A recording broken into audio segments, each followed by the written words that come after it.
l'application Custom Keyboard for iOS permet de créer des claviers personnalisables. Alors on peut donc personnaliser le background du clavier, soit à partir d'une photo, soit à partir d'une image déjà prise. Donc là, pour rigoler, je prends un selfie qui sort de nulle part.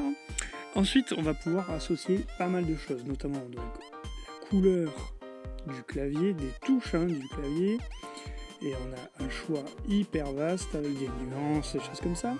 On va pouvoir changer les polices, évidemment, et également la couleur d'écriture des polices.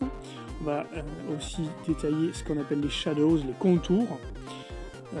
On pourra aussi choisir des sons associés à chaque touche, à chaque fois que l'on touchera une touche, ce qui est très français, je vous l'accorde.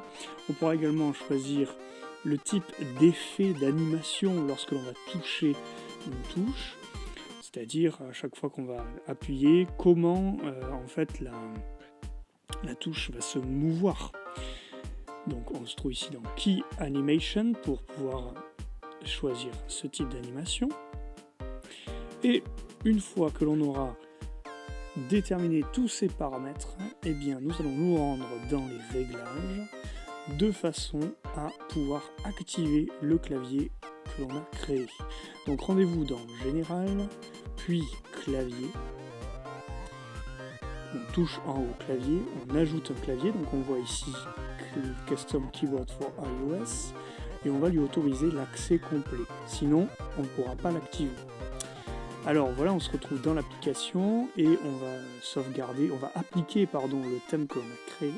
Et lorsque l'on sera dans l'application La Note, par exemple, on aura la possibilité d'écrire avec ce clavier que l'on aura créé. Donc voilà, c'est une des fonctions qu'iOS 7 et iOS 8 permettent.